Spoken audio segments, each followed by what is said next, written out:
Well, you guys probably are experiencing somewhat of a market surge. It's a weird thing because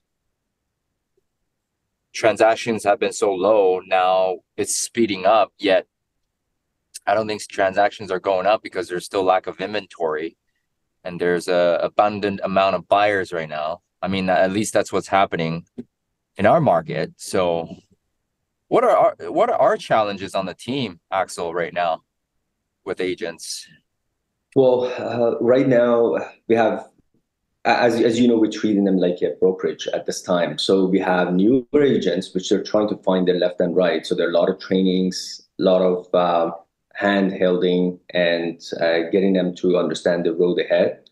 Then we have middle road, which they're agents that have been trained, they're ready to go. They actually participated in the role play and they're Yeah. struggling to find prospect and getting it out there. And the interesting part that the ones that they are actually taking it as um, uh, they're focusing on what they want to do, they are getting some clients. The one that they're still all over a place and they didn't get to niche down yet, they're still struggling. And we have the higher agents on terms of the performance, which they are facing lack of inventory at this time. The buyers, they're still not getting the truth from the banks. That's what they want to pretty much hear. And we're heading toward the shift of a very fast market. So we had What do you mean the experience. truth about what do you mean the truth from the mortgage broker? So not from the brokers, from the bank industry in general. So they keep promising the rate drop. Everybody's waiting for the rate to drop, and the market is shifting regardless of whatever the interest rate is. And that's creating a little bit of a limbo for buyers. Should I get in and secure my home before the whole multiple offer started? And right now, it's already started. And the market shifted very quickly. For the past week, Amraj that we work with, he wrote an offer on property that got 29 offers on. Um, Mm, we had a property yourself as a listing agent that was sitting on the market for about 2.5 months, 3 months, and now all of a sudden, three offers came in. yeah, Yesterday, Van also had a property that was priced decent. It wasn't priced to lure any buyers in or intrigue got any. two offers. Yeah, Got two right. offers in. So market's Yeah, shifting quite yeah. fast, and the buyers are pretty much sitting on the side. So it is your job at the end of it to educate the buyers. You have two choices. One is to jump in and secure your home, do your due diligence on your own time and without going through the hassle. And yes, you maybe want to pay a little bit higher interest rate as predicted is coming down for a time being and then switch to lower rate when it is available. That's option number one. Option number two is for you to wait for the rate to come down, then come to market and commit yourself. But at that time, I can guarantee most of the buyers will be facing multiple offers and they will be paying hundreds of thousands of dollars above the listed price. You don't have time to do the due diligence and securing your home. So those are the hurdle and the facts that they need to be given and having a clear picture of the future, that would be something. And we know that specifically, and I know we're all over the place. We have some people from California, and California should be the same market as Vancouver usually. There's quite a bit of a demand in there. We are one side ocean and one side mountain. There's not much land to go around. So that's where the lack of inventory comes in. Lack of inventory, higher demand, that causes multiple offer. That's the situation that we're in, and we're predicting much higher set as we go forward. That's my 2 cents right now. So definitely educate your buyers. That would be a good conversation to have with them in regards to daily contact and providing value. And that's what I would definitely suggest for everyone to do. What do you think, John? Yeah, no, more or less the same, and definitely. if in any market, if you are a listing agent, you're going to win. And no different in this market right now. Transactions are likely going to be a little bit higher than 2023, but I don't see it being much, much higher. So it's still probably still going to be more of a grind year again, because of lack of inventory, right? So let's see. Let's see. All right. What are we working on then? How do we get more listings? I think there was a chat yesterday about how to prospect for sellers. There was 7 or 8 um, approach on how you can gain more sellers. And the highlight of it all was your past clienteles. Now, of course, we have newer agents, which is different approach. But if you are in business for the past 2, 3 years, and if you have sold someone their home 2 years ago, 3 years ago, be in connection with them and approach your COI. That's the best way of getting a listing. And at the time when they purchased that home, best investment because you help them. You are on the fastest route. You should reach your destination by 10:42 a.m. Mute that person. Got it. Yep. And Jose is in here as well. The best way of approach is to approach your COI. We all know that. Going back into it, providing the value proposition in terms of updating them of the market, updating them on any changes that is foreseen, and give them the choice. You have invested beautifully in this property right now. You have owned it for 2.5, 3 years. You have gained quite a bit of an equity since then. These are the options, and these are pros and cons. That's the best way of gaining another listing and asking for referral. That would be the best way to get a listing. Jose, Aaron, thank you for being here, both of you. We are in love with you. Thank you so much. Jose, Aaron. What up? What's up, guys? So the question is, how do we get more listing? Let's chime in on that. Yeah. So what comes up for me is that the mechanism for obtaining new kind of opportunities is always the same. So regardless of which pool or pond you fish in, whether it's past client centers of influence, whether it's expireds, whether it's probates and estates, whatever it is, the mechanism and what we need to do never changes, guys. How much of it we do and how we do it is what changes. So when we go from 6 million transactions to 3.9 million, which is what we did in the United States last year, that is a dramatic drop in volume. So if you are imagining that you can put forth the same amount of effort and produce the same outcome of listings taken, you, my friend, are delusional. That is not an accurate assessment of reality. That's like imagining you can eat whatever you want and be diesel and fit. That doesn't happen. And yet people still try to do it. They still try to take medications that trick their body into thinking that it's full. And then are stunned when they stop taking the medication that they gain weight back. So we just need to understand fundamentally what is required. And I think the primary reason why it's very difficult to execute is because I'm not clear on what's actually required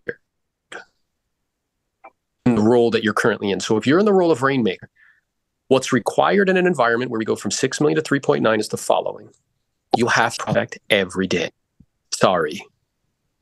You have to do it for 3 hours a day. Sorry. Minimum. You probably have to do it on a Saturday. Sorry. You're probably going to have to do it one night a week.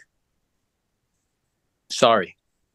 Like, that's what is required if you want to produce a 1% outcome. What's also true is my skills have to be tip-top. That's just what's required because you're not the only one calling. Everybody and their grandma knows somebody who's an agent. Their sisters, cousins, brothers, uncle, everybody's an agent. So I have to recognize that, and I have to differentiate myself by being one of the, if not the most skilled agent in the marketplace. So I must role play and practice every day. How can you possibly get good at something you don't do all the time? It's not possible, right? So what I'm also aware of too is we need to get clear on like different mechanisms for attraction. So being in the presence of prospect, one form, right? Where I'm picking up the phone, I'm calling people. It's linear though, it's 2x, it's not 10x. So one of the things that Jose's done, and we just did a piece of content on it that was very like intentional, purposeful, and smart on his point, is he's built a database over time in the digital world, and he sends that database valuable content twice a week. Not some cookie cutter fucking thing that everybody sends out about how to prepare your home after winter. It's fucking dumb and it's not valuable. Stop it. Okay? And over time, frequency equals familiarity. Over time, that has become, and it took a long time on the episode me and Jose just did on a new lead source that he cultivated. It took a year before it started to produce fruit. Most of you guys do things for a month and you're like, well, you know, Aaron, I've been trying for a month and I haven't got a deal just yet. I think I should stop and chase the next shiny penny. That's dumb. So he did that, which was also very intelligent. If frequency equals familiarity, one of the other things that Jose does is he produces content in volume, and he intentionally and purposely gets his clients to follow him so that way they're seeing him all the time. Does that make sense? Yes, that's a logical, and I want everybody to hear me, okay? Everything that I'm saying to you is not new under the sun. Everything that I've done, John Hay's done, it's not unique. What's unique is execution. The best planners with no execution go nowhere. You understand? So it's about executing. And then the last thing I would leave you with is find a niche, guys. Something that you can aggressively go after on a regular basis. Me and Jose go to YouTube. We just dropped a YouTube video where we're sharing with you specifically how to talk with probates. That was 50 to 60% of my business, doing 150, 200 deals a year. It never, it's market resistant. 65% of those homes statistically are free and clear, and motivation's to the roof. So have a niche that you can go after instead of swimming in red oceans where everybody else is swimming.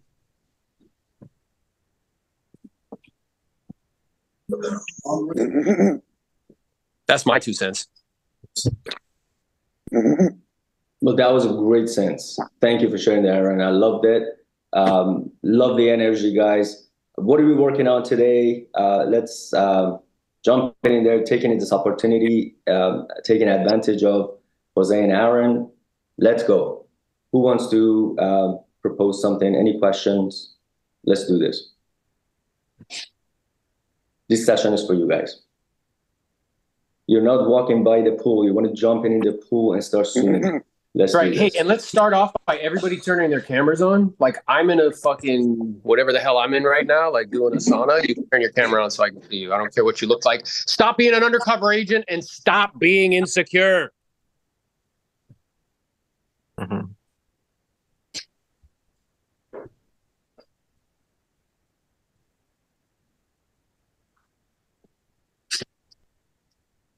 We got shy Good people opportunity, here. guys. Let's role play.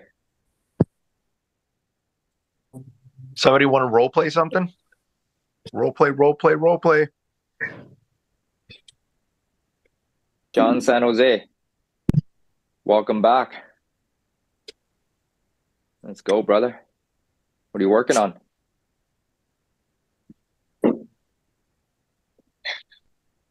everybody just super shy today? What I was going to say is I was going to add to that conversation about like, okay, how do you take more listings? So obviously like the the way to take listings is to focus on PLAN, which is prospect, lead follow-up, go on appointments, and then negotiate contracts. That's really the foundation of the business, and our goal should be to obviously spend 80% of our time in those activities.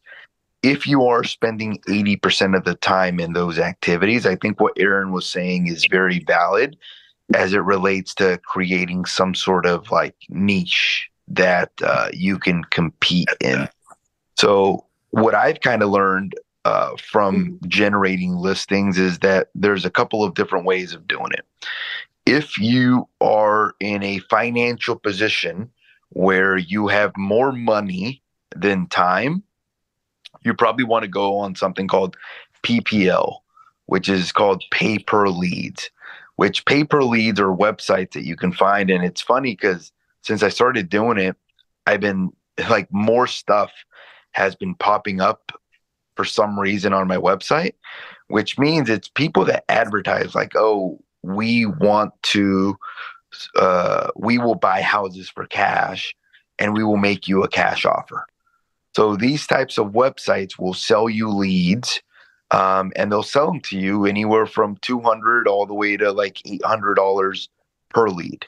That's if you have more money than time, meaning that like you've already reached the point where it's like, oh man, like I've reached my capacity and I'm okay with spending $500 per lead and spending 10 leads and maybe having one or two convert in that 10, that's probably the fastest way of getting listings because there are people that are inquiring online and they're basically ready to go.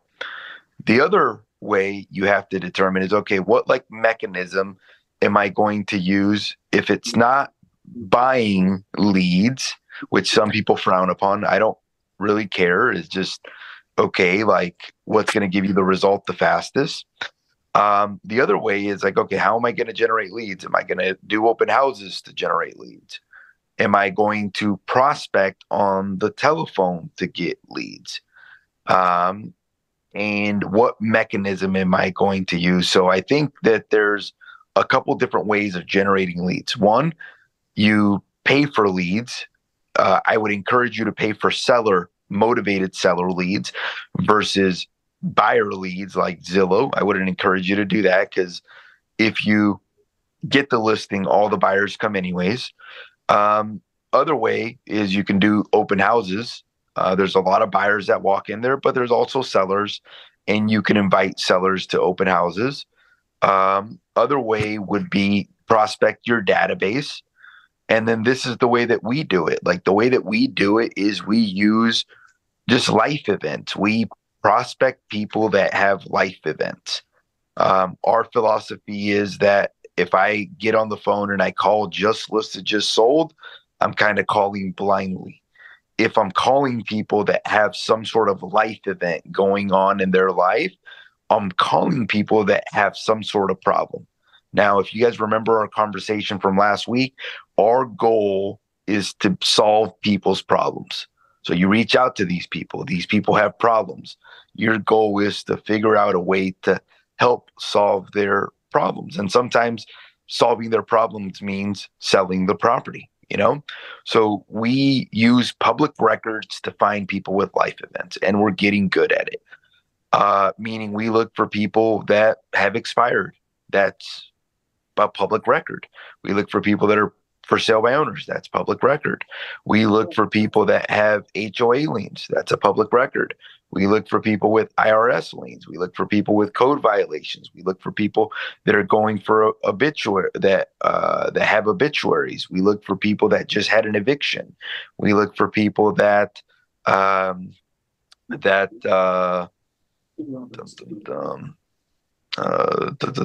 we look for people who filed for an ADU that filed for an ADU. We look for people that are for rent by owner. So what I try to do is I try to find like, okay, like, is there something going on and is there something I can duplicate? And can I reach out to these people And then it'll make it like a little bit warmer than a just listed, just sold, because they have some sort of event in their life going on, which means that they're more probable to maybe need to sell the property, but it's still going to require follow-up. Like, it's going to require nauseating amounts of follow-up. Now, most of us give up on leads way too soon. And most of us, and this is not an exception for me, find ourselves in a cycle where we're like 100 contacts a day or whatever, but then you're spending like 30 minutes following up on the leads. So you find yourself in this process where you're generating, and you're basically not following up on the people. And then when you do follow up, you realize that a lot of the people that you're following up on listed for whatever reason, and they did not list with you. And part of that problem is because you're not aggressively following up. I have people that I call 3 times back to back. I have people that I call 5 times in a day. I have people that I leave 3 voicemails in a day. I have people that I am aggressively following up. I had this lady, because I called her twice in a day. She calls me back. She's like, "Oh my God, like, is there something that is there an emergency or something like that?" I'm like, "No, not an emergency. Just wanted to see if you're still interested in selling." You know, like it's persistence, meaning like a lot of people underestimate the follow-ups. I don't know if it's the same like in other areas. In other areas, like you can basically there's money in follow-up. So having a lead management process that allows you to be able to follow up on people consistently and persistently and categorizing them to see who's the hottest will help you in that lead follow-up. So that would be my advice. My advice would be, okay, figure out which avenue you're going to go after listings and then go all in on it. And then if you don't have money in your bank account, don't worry so much about whether it's a buyer or a seller. Meaning just worry about not worry. Just focus on getting escrows. That's the most important thing. Like, I know people that are like in debt and they're like, I only want listings. I'm like, dude, like, I don't think you deserve the right to say I only want listings, because like right now, the main thing is just getting you in a financial position where you're not coming from a place of scarcity and you have money in your bank account. You know, it's just, okay, what's going to convert next into an escrow? It's interesting. I spoke to a guy this week who was like, yeah, it's been like 90 days since I had an escrow. And I'm like, okay, well, talk to me about what you were doing 60 to 90 days ago, because it's a 90-day cycle. And I was like, well, tell me what your schedule is. He's like, yeah, I prospect like 4 days a week. I'm like, bro, it's fluffy Fridays. I'm like, how does that make sense? I'm like, you do anything on Saturdays? He's like, no. I'm like, okay, you sit in any open houses to talk to buyers immediately? He's like, no. I'm like, you prospecting during the weeknights? No. I'm like, so, right? Am I leaving no stone unturned? So the goal is guys, the vast majority of agents, the average agent in the US makes $72,000 a year, and a manager at Taco Bell in California makes 70. So if you're not hitting outcomes that you want, like, make sure that your schedule is reflective, which is what Jose's saying. Like, I'm not above doing things if, like, you're like, oh, I don't want to do that. It's beneath me. Or I don't want to take a listing that's less than 200. Or I don't want to drive 45 minutes. It's like, okay, I understand like the refinement and efficiency, but get deals in the pipe first before we start refining. It's kind of like, when I owned part of an office before I made the transition to EXP. And it was always interesting to me that people would sit in systems classes with no deals. I'm like, what are you doing? How many fuckers? Go get deals, and then we can talk about systems. Yeah. So does somebody want to role play something? Somebody have some questions? I see the chat box. Jerry. Hi, thanks. Jose and Aaron, thanks for sharing everything that you say.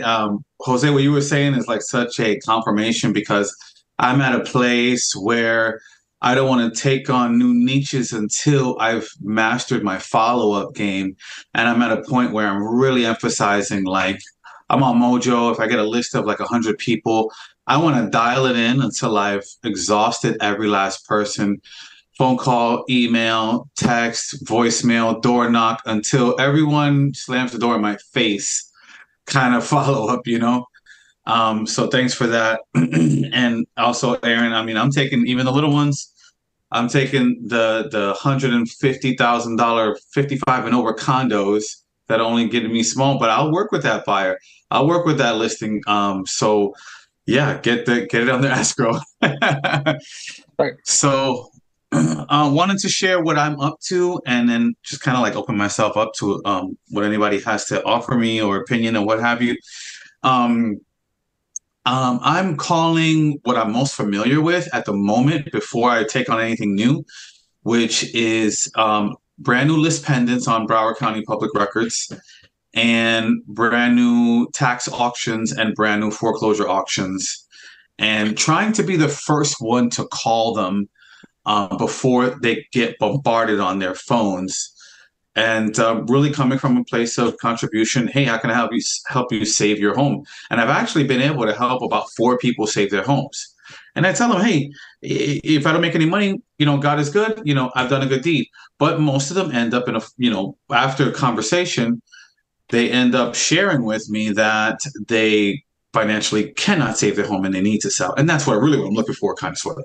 So, and I got one listing so far, not nearly as much as I hope to have gotten. And I got one listing and one buyer from it.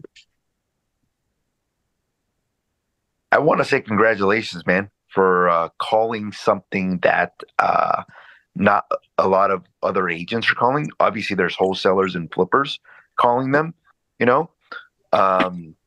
What I would say is continue to add those different things, you know. So continue to add these things that of people with life events, basically. So not just have the tax auctions. What I wanted to ask you is, you said you've taken one listing and you've taken one buyer from those lists.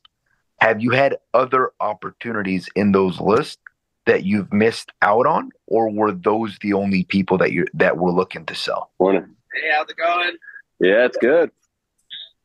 I'm Hey, can we mute? It's my Okay. Okay. So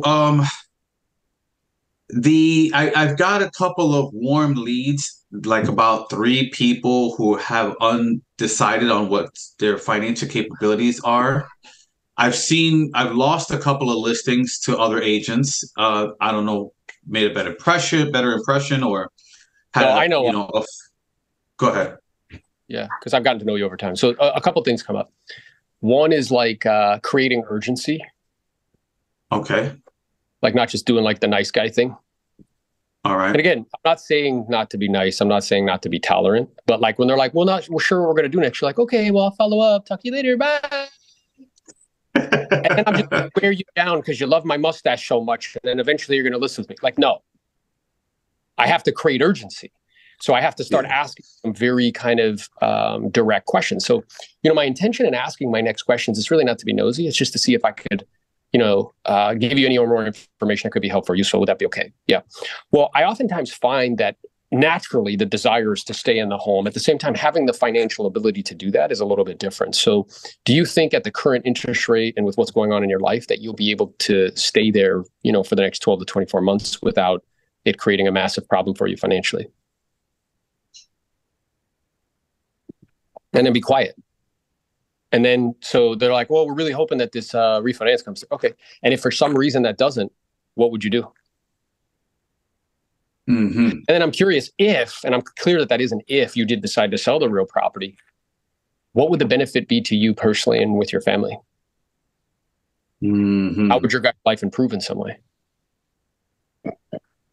The reason I was thinking, if you've missed out on opportunities, is a lot of people imagine like that, okay, I've got to find another lead source, or I got to go do something else.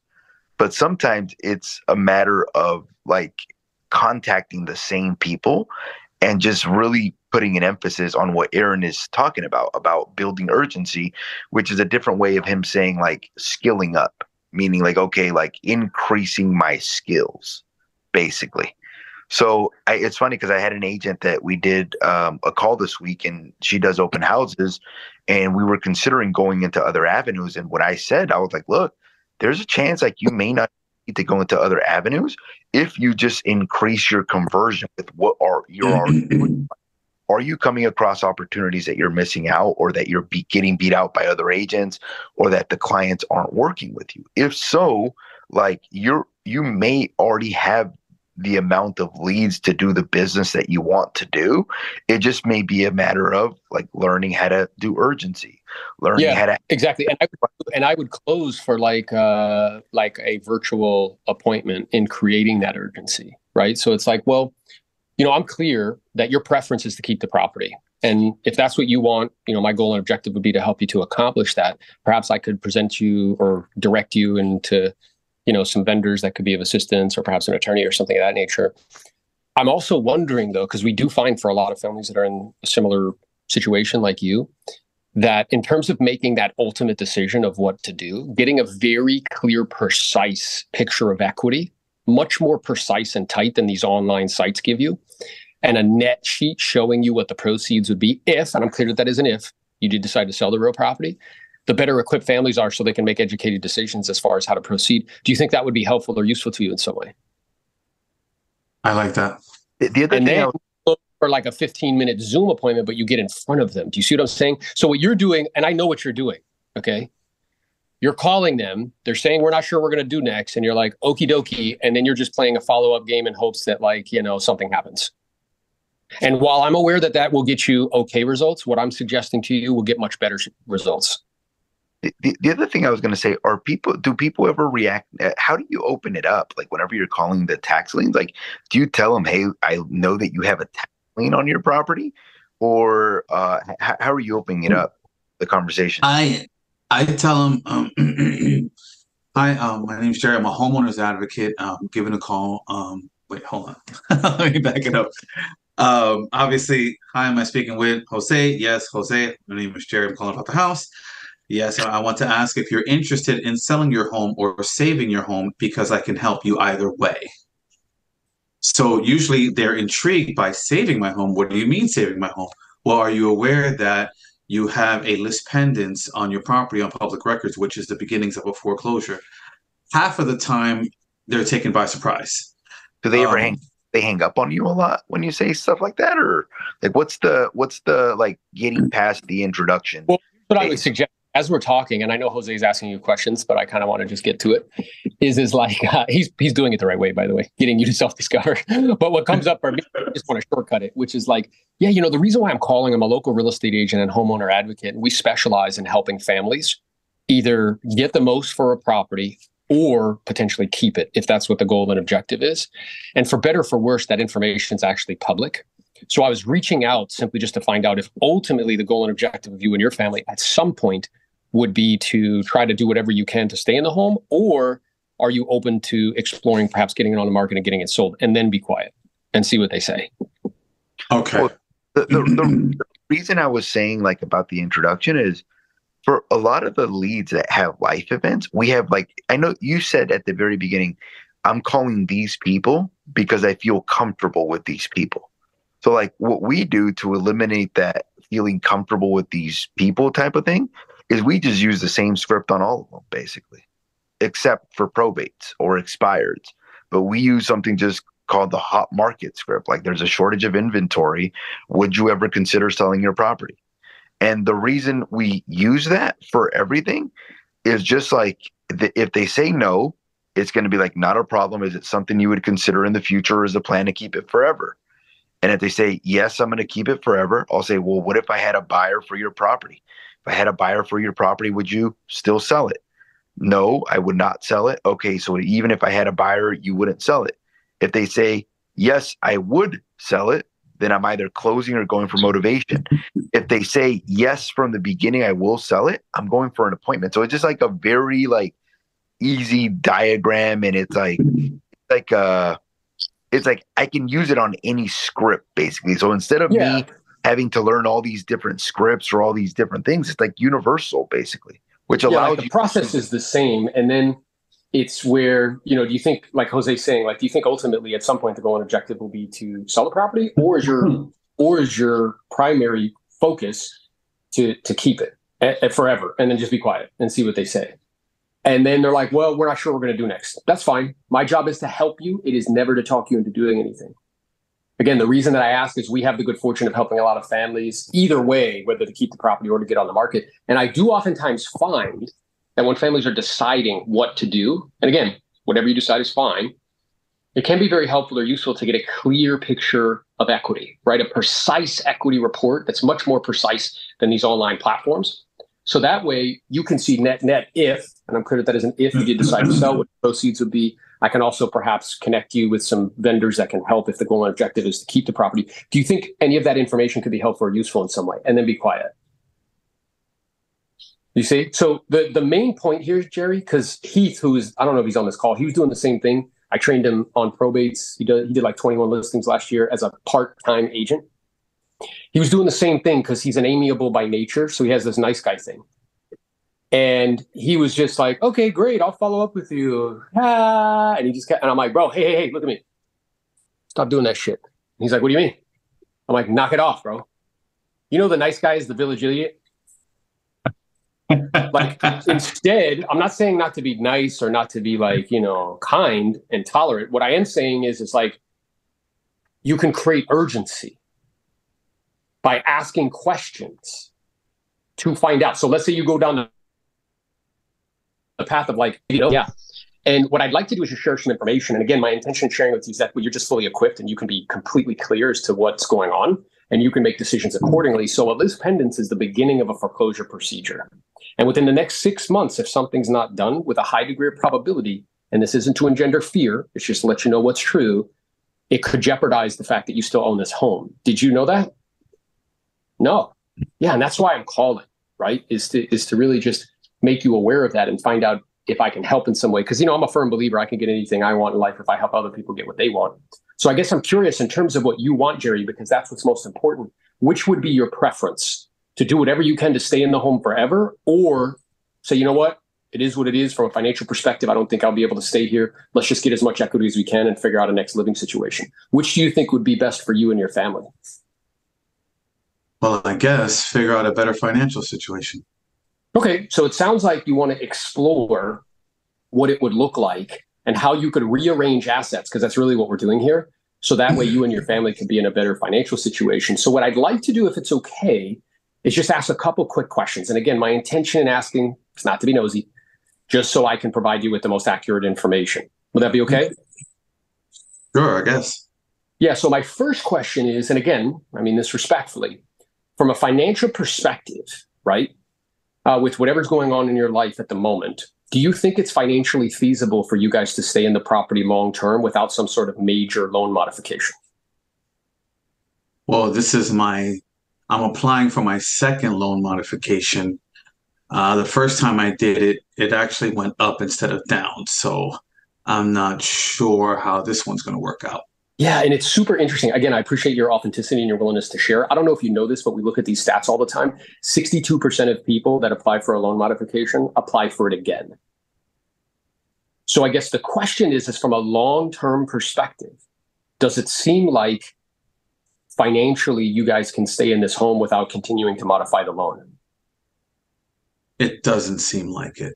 Okay. And again, I appreciate your authenticity and your willingness to share. The more you're willing to share, the better equipped I am to be able to provide guidance that could be helpful or useful. So then, being that doesn't seem realistic, let me ask you my next question. Because again, whatever you decide, I'll support you. Is it an option for you guys to rent the home in an attempt to keep it? I haven't thought about that. Okay. Well, I did a little bit of prelim homework as I'm speaking to you on the phone, and I can see here the rent that we could receive on the open market is about $3,000 a month. Would that cover your maintenance, taxes, and insurance and debt service? Yes, it would.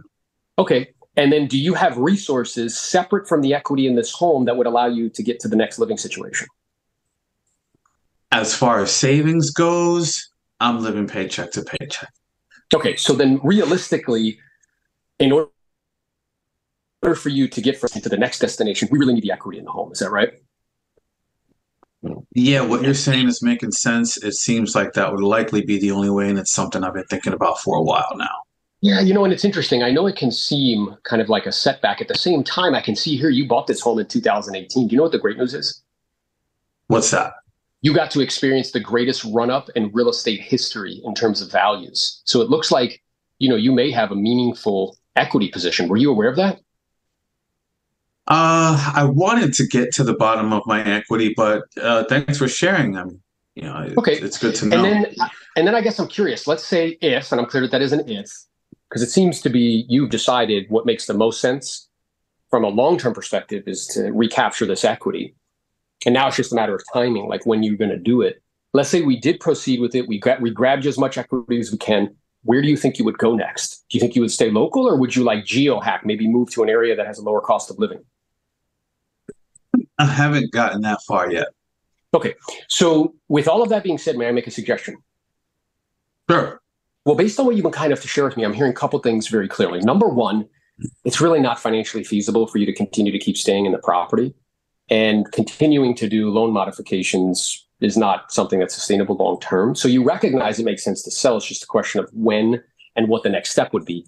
The second thing I'm hearing from you is that the more information you can gather right now, in terms of that clear equity report and what you could expect to receive if we decide to sell, a net bottom line, what the proceeds would be, as well as exploring what the next step would be, whether that's locally here or somewhere else that may be affordable, the better equipped you'll be so you can make the financial decision that you feel is best for you and your family. So what I'd like to do is this, and I wouldn't mind, because I have a lot of clients that are in a similar stage in the process as you, is we can schedule a very simple 10, maybe 15-minute, no obligation phone or Zoom appointment where we can see each other. And what I can show you, Jerry, are those two things. Number one, a precise picture of equity. Net bottom line, if we did decide to sell, what we could expect to receive. And again, I'm very clear that is an if. Number two, we can explore what the next situation would look like and, how you can, modify that payment to where it's more manageable for you and your family in terms of perhaps buying something in a different geographic area. And then at least this way, Jerry, whether it's sooner, later, 6 months from now, today, you'll have all the most important information you need so you can make the decision that you feel is best in terms of how to proceed. Does that sound fair to you? Yes. Yeah, I figured as much. So I'm looking here at my schedule. If we were to connect under normal conditions, would you be available in the evenings or afternoons?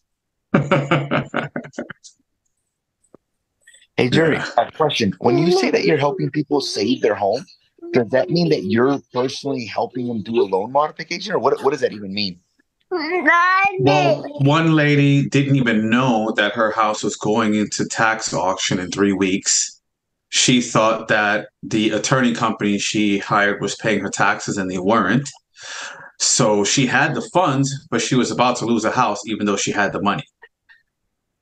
And I helped the guy to stay in his house because his house went to auction. The buyer fell apart, went into another auction. So just, trying to turn him into an $800,000 buyer. So just biding his time until the new owner knocks on the front door.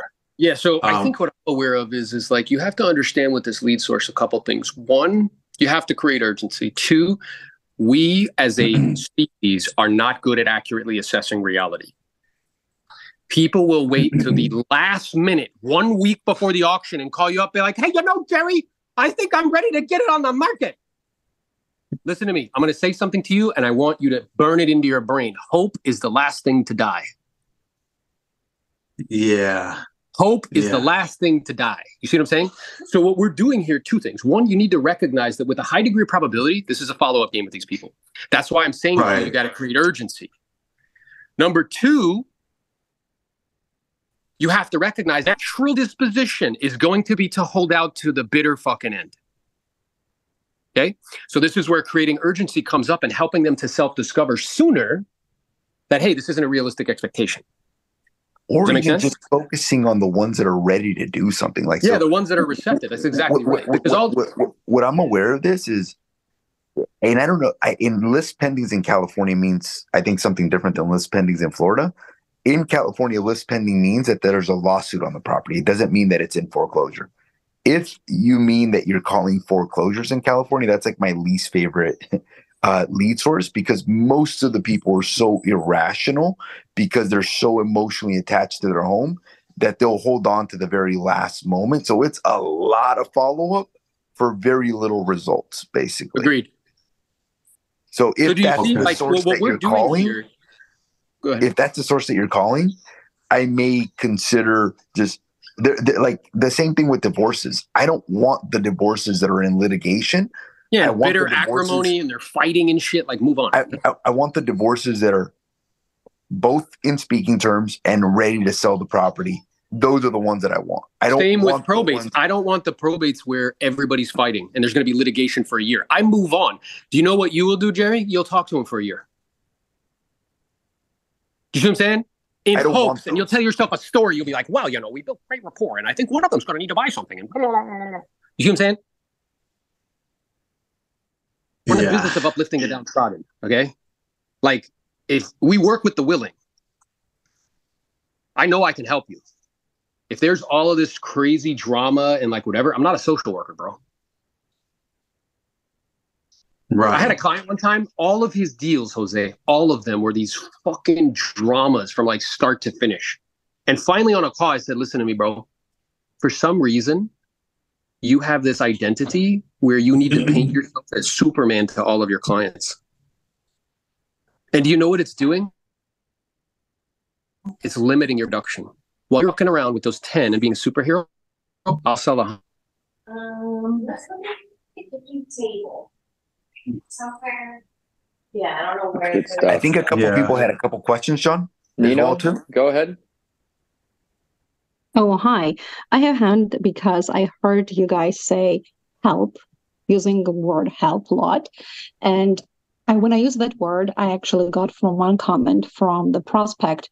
You say you offer her help as if it was free. Of course, you're not helping, you're being paid for. Yeah, so what I'm aware of is that's how poor people think. And what I want you to understand is like when somebody says that to me, I'm like, yeah, listen, I appreciate that. Obviously, I get compensated when I help you. Here's what I believe to be true, Mr. and Mrs. Seller. I can get anything I want in life if I help other people get what they want. So, I feel supremely confident that we can help you. And I guess I'm curious from your perspective, if somebody helps you and they do a good service, do they deserve to be compensated? Mm-hmm. Of course. So I'm looking here at my schedule. If we were to connect under normal conditions and discuss how I could be of assistance, are you usually available in the evenings or the afternoons? Great. You understand, Okay. guys? Like, I don't know why we like fucking shrink. Why? Why do we do that? Stop it. Yeah. I had a quick question about the follow-up. For example, I followed up and they said, yeah, they want to sell. And how's the market? And I said, market is, we sold like 4,000 units in December only. It takes 3 weeks. And he's like, I'm watching the market and the prices are down.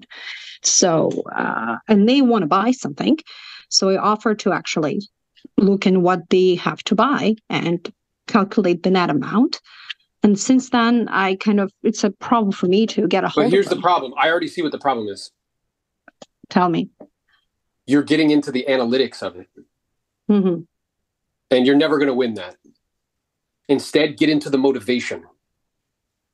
So tell me, I guess I'm curious, like if you did decide to sell and buy, like what would the benefit be to you personally? Like how would your life improve in some way? Mm-hmm.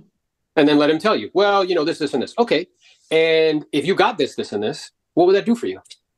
Mm-hmm. Well, it would do this, and this. And how would you feel if you got this, and this? Well, it would feel amazing. And I did it. Okay. And at this stage in your life, how important is that to you?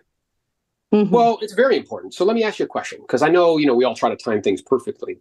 My question to you is if you sold this home and you got at a current interest rate where your payment was $300 more than what it would be if rates went down 1/4 point, is all the things you just described to me worth that?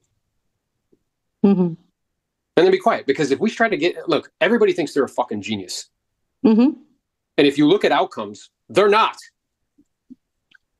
Okay? Like, you mean to tell me with your infinite fucking wisdom, when there's economists who can't fucking figure it out, who have PhDs, that you, George, in your analytical prowess, is going to fucking figure it out? Like, it's comical. but they lay this trap for us and we step right into it. We're like, well, according to my statistics, and like, what the fuck do you know? You don't know either, bro. You got $1,000 bucks. You got a fucking C on a test, and you're not a felon. Oh, you're now a supersonic economist, and you can tell me when's a good fucking time? That's comical, bro. Don't do that. Instead, ask them questions about their motivation. Because motivation, okay, let me ask you a question. If somebody is severely motivated, do they give two shits what interest rates are? No. Nope. If a seller who looked at Jose last week and said, Jose, I need to get rid of it, does he give two shits what's going on in the economy? No. No, guys. That's the point. You see what I'm saying? So whenever somebody tries to lay that trap for you, just go right to motivation. Look, my job is to help you. Look, I don't have a crystal ball. I don't think anybody does. And what I find is motivation, if you break that word down, it means motive to take action. It's a reason for doing something. So what I'd like to do is just ask you some questions, because I'm aware your home's lovely. It's in a great geographic area, good schools. And the only reason you was there some compelling thing that's moving you forward. So what I'd like to do is just ask you a couple questions to what that is. Would that be okay? And then pepper them with questions and straight up ask them, is it valuable? Is it that valuable to you? Okay, great. Thank you. Make sense? Yes. Good job, Nino. And then like, for example, like if you live in a market where there's like thousands of probates a month or whatever, just move the fuck on to something else, move on to MTFO team. Another lead. If you I'm trying live to in babysit. where I'm trying to be like, well, if rates went up, like, bro, stop. Yeah. So for us, we're not in the same market as Aaron. So we would actually, like, my belief is that motivation sometimes can increase over time, meaning that right now may not be the right timing, but if there's a pressing need, like, for example, like, oh, I need to go down the stairs, maybe right now it's not as pressing as it will be 3 years from now. So we would Jose does. We would he does a better categorize job of that. We would than I do, categorize for lead, sure. Old lead, and follow up with them like maybe like once a year. It wouldn't be like at the top of our funnel, like following up with them all the time. So I just want to give you guys that perspective that, like, in Aaron's market, if you have hundreds of expires every single day, hundreds of probates, hundreds of this or that, then it's something that for Aaron, he can just move on. And if somebody's not motivated enough, that the next person will be motivated, For other markets where that's not the type of volume there is, you have to find yourself nurturing some of these leads, but not like if their motivation is low, categorize their motivation as low, and they're at the bottom, like at the top of your like at the lowest motivation part of your funnel, meaning like they're the last people that you're following up because their motivation is low. That doesn't mean their motivation won't change over time or can change. It just means that it's not really a priority because they're not really that motivated right now. And that's all Aaron was telling you to do, is to find out, like, okay, what do I do with this person? Is it somebody that I want to follow up with now? Is it somebody that I want to follow up in my cold leads in the future? Or do I have enough other leads where I can just move on and find the next one, basically? Thank you. Thank you both for your feedback. My pleasure. Yo, I got to bounce. Go be great for those who are coming to the Elite Builders Gala, coast to coast at Fort Lauderdale. I look forward to seeing you guys. And let's go. Let's grow. I'll talk to you soon. Panel, last question. One more question. Yeah, there's one more question. I'll answer it. All right, sounds cool. So I had a unwrapped party come through an open house, and then I've been following up with them. They haven't had anybody kind of assist them with anything. They came again for a second showing at one of my listings. They were thinking about possibly putting an offer. Said, okay, cool, whatever. So it goes on. This is my question. Should I still follow up with these guys? Because they have a home that they're wanting to sell, but every time that I try to go ahead and close for the appointment, I've gotten a yes. But the day before I go ahead and to confirm it, they're like, you know what? It's probably not a good time, blah, blah, blah. And then they kind of cancel. Then they cancel the appointment. Then I'm like, okay, well, I've asked them on the phone. I was like, hey, do you guys want me to represent you guys on a different on the buy side going forward if it's not on this property? And they're like, well, if you send me the listing, then yes, we could work out. And I'm just like, and every time that I try to get them to get a pre-approval, they're like, we've already talked to the bank a year ago. So I'm just kind of like, is it even worth the time to keep talking to them about it or Move on, bro. move on, right? Yeah, okay, that's what I Yeah. thought too. Because I was Jose, just what do you think? So I'm always like, I wanted to ask you a couple questions. Number sure, one, go ahead. Yeah, do they need to sell in order to buy, or can they buy without selling? they do. They need to sell. They need to sell in order to Yeah. buy. Got it. Yeah. Okay. And then whenever they are, what's the motivation? Like, why are they doing this? It's location. So they want to move from another part of this. Like they're in New West. So if you guys don't know, they're in New West. They want to move to Burnaby or East Van. Got it. And then what's the biggest objection that they're getting? So like I've already been qualified like over like a year ago. Like, so if somebody, in my opinion, if somebody's been qualified a year ago, I would ask them something. Has anything in your financials changed over the last year? I have asked that and I was like, hey, like, and not to anything in their finances have changed, but I said that, hey, like things have changed with the banks and so forth. I think it's best that you guys get us another opinion on it. So then that way you guys are able to look at the price points that you're pre-approved for. So when you say things have changed with the banks, have things changed with the banks in Canada? You're in Canada, right? I'm in Canada, yeah. Yeah. Have things changed with it? Because over here in California, like let's say that interest rates were at 6% last year and they're 6% now. If somebody was pre-approved a year ago, I'm not going to beat them up over like getting back to the lender if nothing in their finances have changed. And the reason I'm not going to beat them up on it, if nothing in their finances have changed, it's very likely that they're qualified if nothing in their finances have changed, basically. Okay. Personally, that's not like a thing. And if I'm pressing for them to get over to a loan officer, I'm pressing them in a different way, in a way that would be enticing to them. Meaning like, okay, like how can I get what I want, but also make it so that they're getting what they want? So they're basically saying like, why would I need to meet with another lender if I've already been qualified a year ago? So I would say something along the lines like, look, can I make a recommendation to you? I'm noticing that a lot of the good deals here in blank city are selling really fast. Like if it's a really good deal, sometimes it lasts half a day on the market, sometimes a day, sometimes 3 days, sometimes even 4 days. So here's a pattern that I've seen. So sometimes people hold off on meeting with a lender until they find the right property. In my opinion, I think that's a mistake. And the reason I think that's a mistake is that if a really good opportunity comes up and we haven't talked to the lender, then we're going to have to go talk to the lender. And then we're going to have to start the process at that time. And by the time we get qualified, that good opportunity may be gone or we may miss out on it, basically. So my recommendation would be to talk to the lender now. That way, in case a good opportunity presents itself, you're ready to pull the trigger. Now, how is that about them? That's basically telling them like, look, I don't want you to miss out on the home of your dreams, basically, versus, hey, look, like I need you to talk to a lender like today. It's like, I'm giving you a reason why it's important to do something that actually benefits you to do that, basically.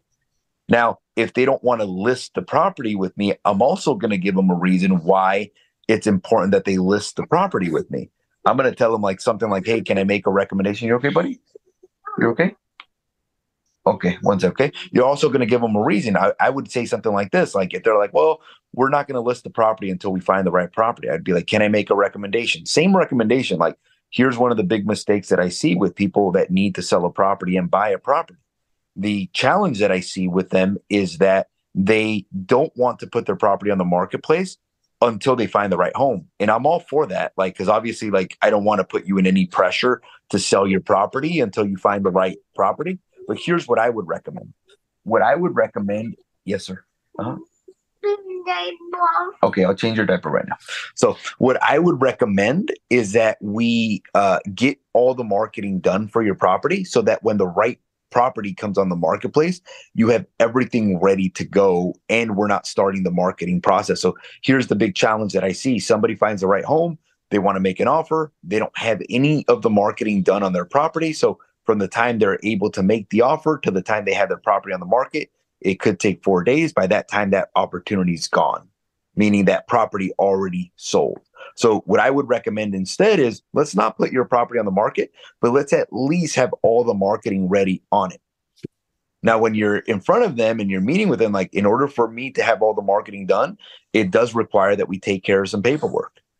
Now, in the paperwork, you have extreme flexibility. You're like, hey, look, this is a target date. It's not a set in stone date, basically, you know?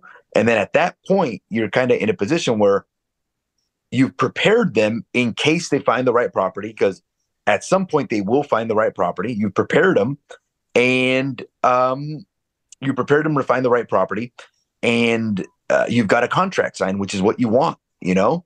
And if they need to talk to a lender, you've prepared them to talk to a lender. So I think that the pitch could be a little bit different.